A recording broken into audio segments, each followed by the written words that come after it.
ഏവർക്കും നമസ്കാരം. തേനും മയമ്പും നമ്മുടെ പൈതൃകം എന്ന ഈ ചാനലിലേക്ക് ഏവർക്കും സ്വാഗതം. 2024 മാർച്ച് 14 തീയതി വ്യാഴാഴ്ച സൂര്യൻ കുംഭം രാശിയിൽ നിന്നും മീനം രാശിയിലേക്ക് പ്രവേശിക്കും.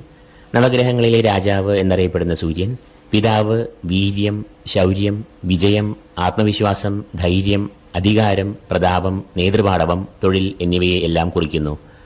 മാർച്ച് 14 മുതൽ ഏപ്രിൽ മാസം 13 വരെയും സൂര്യൻ വ്യാഴത്തിന്റെ സ്വക്ഷേത്രമായ മീനത്തിൽ സഞ്ചരിക്കുമ്പോൾ മേടക്കൂർ മുതൽ മീനക്കൂർ വരെയുള്ള 12 രാശികളെയും അതിലെ 27 നക്ഷത്രങ്ങളെയും എങ്ങനെ സ്വാധീനിക്കുന്നു, ആ സ്വാധീനത്താൽ ഉണ്ടാകുന്ന ഗുണഫലങ്ങൾ, ദോഷഫലങ്ങൾ എന്നെല്ലാമാണ് ഇന്ന് നാം ഇവിടെ ചർച്ച ചെയ്യുന്നത്.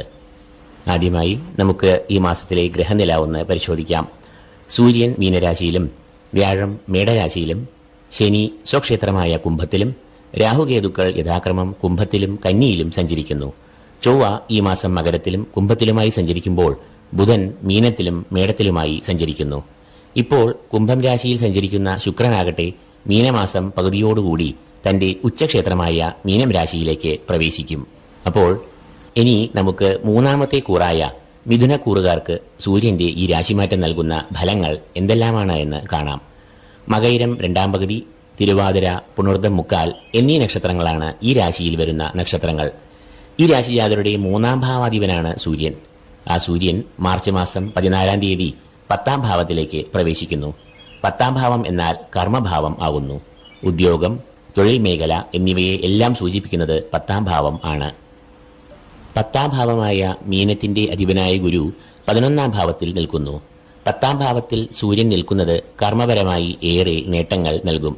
എന്നാൽ രാഹുവുമായി സൂര്യന് യോഗം വന്നതിനാൽ തൊഴിലിടത്ത് തർക്കങ്ങൾ, അധികാരികളുടെ അപ്രീതി എന്നിവയ്ക്ക് സാധ്യത ഉണ്ട്.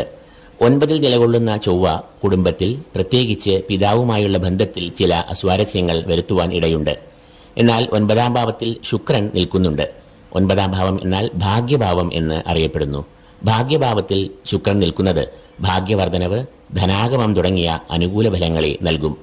സർവാഭീഷ്ടസ്ഥാനമായ 11ൽ നിൽക്കുന്ന ഗുരു സർവകാര്യ വിജയം, ധനപരമായ മുന്നേറ്റങ്ങൾ, സാമ്പത്തിക ഭദ്രത എന്നിവ ഉറപ്പുവരുത്തും. അപ്പോൾ മിഥുനക്കൂറുകാരായ മകയിരം 2ാം പകുതി, തിരുവാതിര, പുണർദം മുക്കാൽ എന്നിവർക്ക് പൊതുവെ അനുകൂലമായ ഫലങ്ങൾ വന്നു ചേരുന്ന മാസമാണ് മീനം. എന്നാൽ അതേസമയം തൊഴിലിടത്ത് അസ്വാരസ്യങ്ങൾ, അപ്രീതി, എതിർപ്പുകൾ, മാത്സര്യം എന്നിവ സൂര്യന്റെയും രാഹുവിന്റെയും യോഗത്താൽ വന്നു ചേരാവുന്നതിനാൽ ഒരു മുൻകരുതൽ, ശ്രദ്ധ എന്നിവ പുലർത്തുക. ഇതോടുകൂടി ഈ എപ്പിസോഡ് ഇവിടെ അവസാനിക്കുന്നു. ഏവർക്കും നന്മകൾ നേരുന്നു, പ്രാർത്ഥിക്കുന്നു. നന്ദി, നമസ്കാരം.